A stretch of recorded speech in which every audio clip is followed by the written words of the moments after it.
Merci, Madame McIntyre. Merci, Monsieur le Président.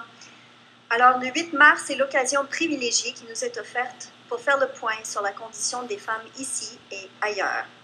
Ce jour-là, nous regardons le long chemin qui nous a amenés là où nous sommes aujourd'hui, avec une grande reconnaissance à celles qui nous ont précédés, et nous célébrons nos accomplissements. Ça nous permet également de prendre l'engagement de mesures concrètes pour continuer à changer les choses. Cette année, le 8 mars nous fournit l'occasion de célébrer le 75e anniversaire du droit de vote pour les femmes du Québec et je remercie toutes mes collègues pour les très belles illustrations et citations de l'époque.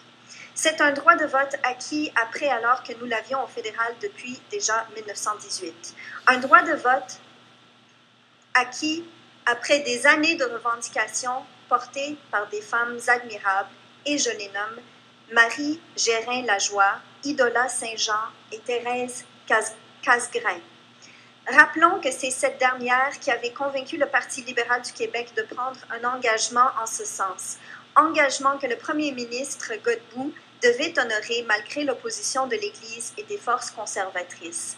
Can I just say, we've come a long way, baby. Cette année, le 8 mars, nous fournit encore, malheureusement, l'occasion de dénoncer la situation faite aux femmes à travers le monde. Je n'en donnerai ici qu'un exemple, celui des jeunes filles enlevées ou utilisées comme bombes vivantes par le groupe Boko Haram. Ici même, tout n'est pas rose. Les femmes sont toujours sous-représentées dans plusieurs secteurs d'activité, dont la politique active. L'équité salariale et l'égalité en emploi sont encore loin d'être atteintes. Ou encore les pompières qui témoignaient tout récemment de situations inacceptables en 2015 et qu'on aurait tort de banaliser comme a malheureusement tenté de le faire le syndicat des pompiers. Cela doit nous convaincre que le 8 mars a encore sa place dans nos sociétés. Personnellement, je pense beaucoup au rôle qu'ont joué les femmes qui m'ont précédée.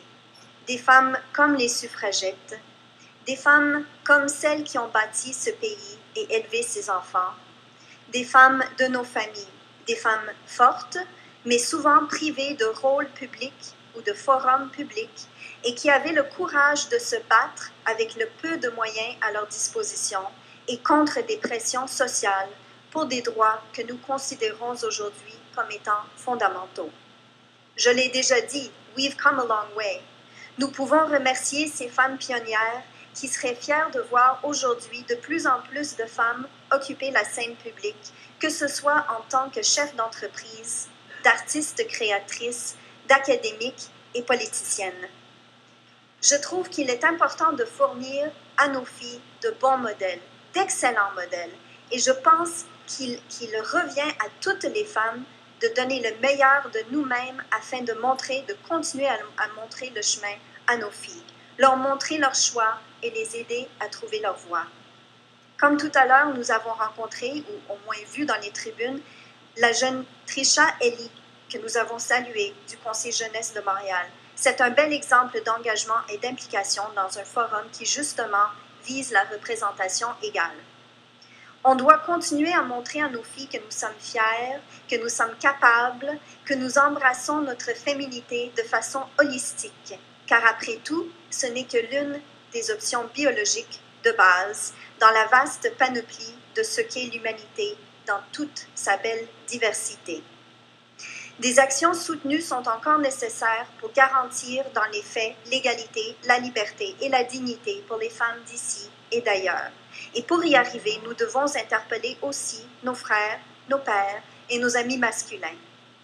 Emma Watson, dans son discours à l'ONU, qu'on appelle communément « He for She », l'avait bien dit. « He for She », je vais le dire en anglais parce que là, c'est un peu la définition de leur mandat ou de ce projet-là. « He for She is a solidarity movement for gender equality that brings together one half of humanity in support of the other half of humanity for the benefit of all. » Quand quelque chose d'aussi complexe que les relations entre hommes et femmes peut être dit de façon aussi simple, c'est parce qu'il y a une beauté dans cette vérité-là.